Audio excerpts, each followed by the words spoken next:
Today we're going to be talking about the 4 core defining features of worry and how worry differs from anxiety.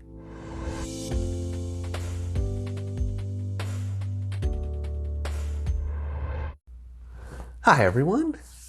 Today we're going to be answering a question that you may have never asked before. And the question is, what is worry? It may seem like a pretty straightforward question, but have you ever thought about what worry actually is and how worry is different from anxiety? That's what we're going to be getting into in today's video. But before I get into that, just a couple of disclaimers to go over. I'm a registered psychologist in the province of British Columbia, Canada, and this video is for informational purposes only. It is not intended as a substitute or replacement for advice from your doctor or mental health professional.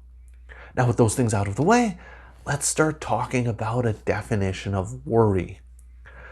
Now, one of the things when I'm working with my clients who are experiencing generalized anxiety disorder or difficulty managing worry, one of the first things I ask my clients is, what is worry?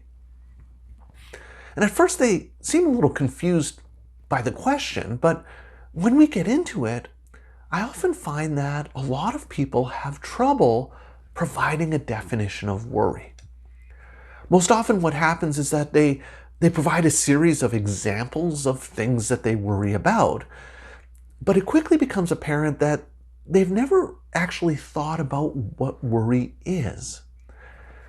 And the thing is, this is perfectly understandable.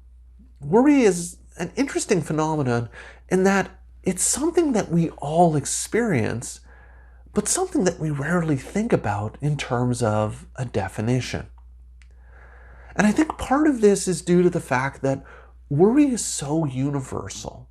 Everyone experiences it, and so we never have to really think about what it is. Since everybody knows what worry feels like, we never have to explain what we mean when we say we're worrying. However, I think it's really important to have a clear understanding of the definition of worry because it's really difficult to change something if we don't even know or can't even define what we're trying to change. Specifically, I think it's critical to understand the difference between worry and anxiety, and that's something I'm going to get to in a few minutes. But first, I want you to ask the question of yourself. How would you define worry? Suppose you met an alien who had just beamed down to Earth and had never experienced worry. How would you explain what worry is to that alien? This can be tough, especially if it's something you've never thought about before. So, the first defining feature of worry is that worry is a cognitive process. It's a thought process. It's something we do in our mind. It's something that we are thinking about. Worry takes place in our head. It's not something that we do in terms of our behavior. It's something that we think about. The second defining feature of worry is that worry tends to be about a collection of thoughts, not just a single thought. And what I mean by that is that worry tends to be a spiraling or cascading of what-if thoughts. We very rarely experience worry like this. I wake up one morning and I have a terrible headache. And I think to myself, what if this is a brain tumor? My next thought is unlikely to be, I wonder what I'm going to have for breakfast. Instead, my mind is more likely going to latch on to that worry about having a brain tumor. And I'm going to have a collection of thoughts about having a brain tumor. And this can work in a couple of ways. The first is that we can have the same worry thought looping over and over and over again in our head, kind of like a broken record. But the second way this can happen is that we can have one worry thought that leads to another worry thought, that leads to another worry thought. And when you have this downward spiral of one what if thought leading to another what if thought, leading to another what if thought, until you're imagining some horrible worst case scenario. So I wake up in the morning, I have the headache, I worry, what if this is a tumor? What if this means that I'm going to get really sick? What if I'm going to lose my job because I can't work? What if we don't have enough money to get by? What if my family's left destitute after I die? Those types of things. It's this collection of these what if thoughts. The third defining feature of worry relates to its orientation in time. So, does worry tend to be more oriented towards the future or towards the past? Well, worry tends to be future-oriented. We worry about things that might happen in the future, not so much things that have happened in the past. Now, sometimes when I bring this up with clients, I'll have clients tell me that, oh, but I worry about things that have happened in the past. However, what's often the case with this is that it's not so much that the person's worrying about the past, but more so how events from the past are going to affect them in the future. So for example, I might imagine myself worrying excessively about having been fired from my last job.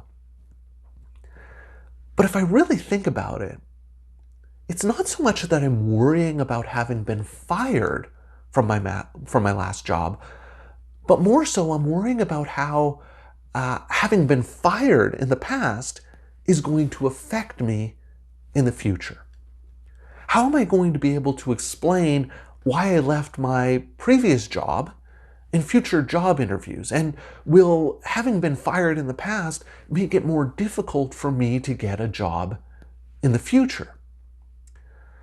So the key point is that worrying is future-oriented, typically focused on things that haven't happened yet. Now, there's another seemingly obvious point in relation to this, but I think it's important to emphasize. Worry tends to be about future negative events, not positive events. Very rarely do I find that people worry about things like, what if I win the lottery? Or what if I'm really successful at this job? Or what if this relationship turns out really well? We tend not to worry about good things happening. However, sometimes I'll have clients who worry a lot push back and say, well, they would worry a lot if they won the lottery, for example.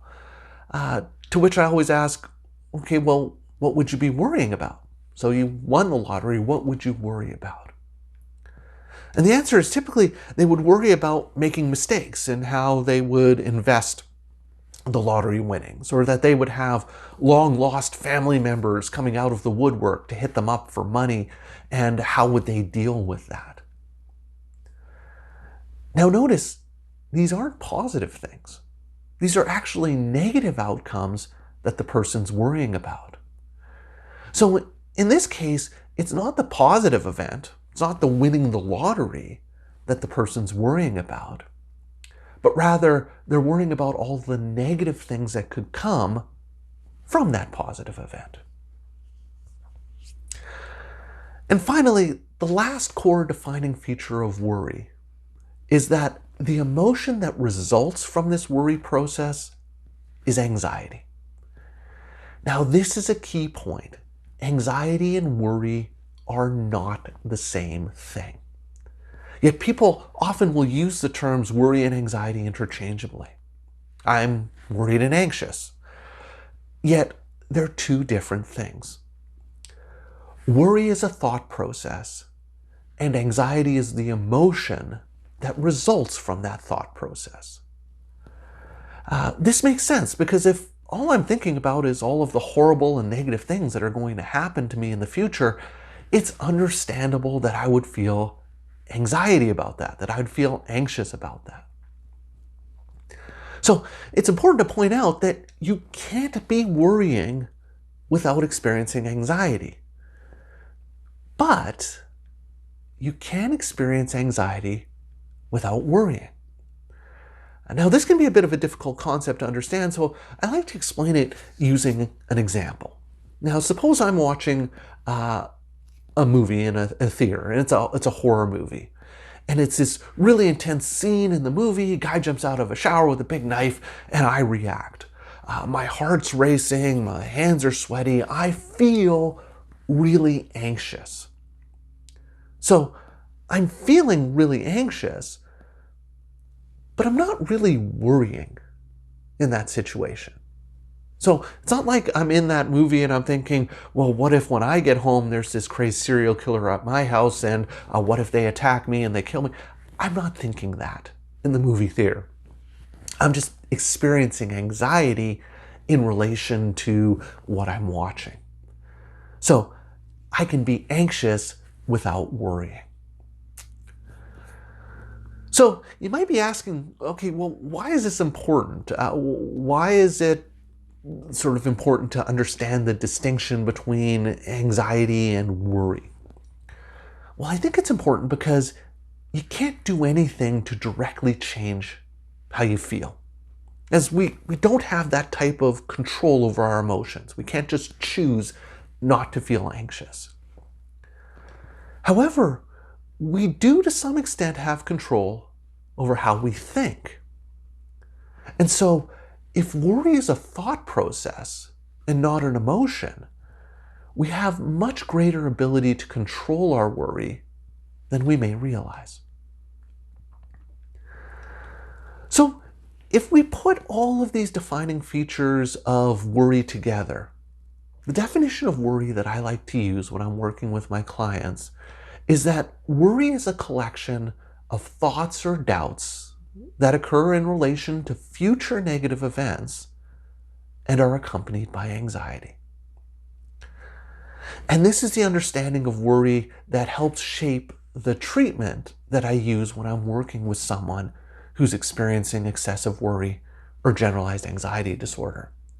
And I've done a number of videos on tools and skills to manage excessive worry and generalized anxiety disorder. And so if you're interested in learning more about that, I'd encourage you to take a look at some of those videos. So I hope that gives you a better understanding of what worry is and a better helpful way of thinking about a definition of worry. I'd love to hear your thoughts or ideas or questions about this, so please leave me some comments in the comments section down below. If you've been enjoying my videos and would like to see more, please hit that subscribe button and notification bell, and you'll be alerted every week when I post a new video. So that's all for today's video. As always, thank you for making it all the way to the end of this video, and I will see you in the next one.